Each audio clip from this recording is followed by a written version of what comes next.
अस्सलाम वालेकुम जी। तो नाज़रीन, मेरी ज़िंदगी है तुम्हें एक बहुत बड़ा नया ट्विस्ट आने वाला है। कामयार की वो दो जिस पे कामयार बहुत ज़्यादा एतमाद करता था, फारिया। कामयार के सामने फारिया की भी सारी असलियत खुल के सामने आ गई है। फारिया तो कामयार के सामने बेनकाब हो चुकी है। फारिया को डर था कि अगर कामयार को मेरे बारे में पता चल जाता है तो कामयार क्या रिएक्ट करेगा, लेकिन अब तो वो जो कुछ भी करेगी धड़ल्ले के साथ करेगी और कामयार के सामने करेगी। जिन लोगों को ये लगता था कि आयरा सारी सच्चाई जानने के बाद कामयार के साथ दोबारा शादी कर लेगी, तो ऐसा वैसा कुछ नहीं होने वाला। क्योंकि पहले आयरा कामयार से बेहद नफ़रत करती थी, लेकिन अब तो कामयार ने उसके मुंह पे कह दिया कि मैं तुमसे बेहद नफ़रत करता हूँ, और वो तो उसको अपनी ज़िंदगी से निकाल भी चुका है, यानी ब्लॉक कर चुका है। पहले आयरा जिस तरह कामयार के साथ बिहेव करती थी, अब वही सेम आयरा के साथ हो रहा है। कामयार साफ बोल देता है कि मुझे तुमसे नफ़रत और मैं सारी ज़िंदगी तुम्हारा चेहरा नहीं देखना चाहता। दूसरी तरफ आयरा की फैमिली को भी सब पता चल चुका है इस सच्चाई के बारे में कि किस तरह फारिया और खावर ने मिलकर आयरा और कामयार के साथ बहुत बुरा किया। इसी तरह इसकी बहन को भी पता चल जाएगा।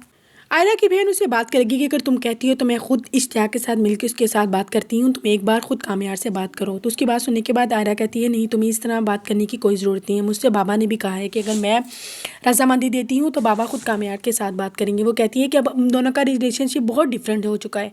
पहले मुझे वो बुरा लगता था, लेकिन अब वो मुझे बहुत अच्छा लगने लग गया है, लेकिन अब उसे मैं बुरी लगने लग गई हूँ। वो कहती है कि वो मेरे मुंह पे साफ बोल के गया है कि वो मुझसे शदीद नफरत करता है। उसकी बहन कहती है अभी वो बहुत ज़्यादा टेंशन में, बिकॉज वो तुम पे ट्रस्ट करता था, लेकिन तुमने उसकी किसी भी बात पे यकीन नहीं किया। इस तरह उसका बिहेव तुम्हारे साथ करना ठीक बनता है। उसकी बहन कहती है तुम थोड़ी सी कामयार को स्पेस दो।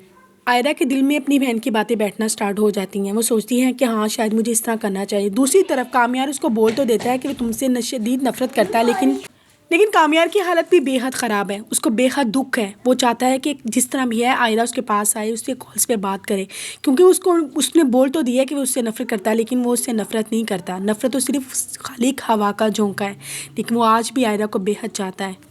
वो आयरा के बारे में सोच के पागल होना स्टार्ट हो जाता है। वो जल्दी से गाड़ी की चाबी उठाता है और आयरा के घर की तरफ निकल जाता है। वो जैसे आयरा के घर की तरफ जाता है, वहाँ पे आगे से इरफान साहब उसे मिलते हैं। वो कहते हैं तुम यहाँ पे कैसे? तो वो कहता है कि मैं बस आपसे कुछ बात क्लियर करने के लिए आते हैं। इरफान साहब उसे कहते हैं तुम अंदर तो आओ। वो कहता है कि नहीं, मुझे सिर्फ आपको ये बताना था कि अब तो आपको यकीन आ गया ना कि वो सारी वीडियो और क्लिप्स झूठे थे। मैं कल भी सच्चा था और आज भी सच्चा। इरफान साहब उसकी बात सुनने के बाद कहते हैं कि हाँ, हमसे थोड़ी सी मिस्टेक हुई है कि हमने तुम पे एतबार नहीं किया, लेकिन मैं इतना जानता हूँ मेरी बेटी तुम्हें आज भी चाहती है, और मैं चाहता हूँ कि तुम दोनों एक बार फिर सारी बातें भुलाकर एक दूसरे का साथ दो। उसकी बात सुनने के बाद कामयार चुप हो जाता है और कहता है कि नहीं, मैंने बड़ी मुश्किल से खुद को जोड़ा है। मैं आर्या से आज भी प्यार करता हूँ और बेहद प्यार करता हूँ। मैं चाहता हूँ वो एक बार खुद सॉरी करे और मेरे पास आए। इरफान साहब उसकी बातें सुनते हैं और उसे तसल्ली देते हैं।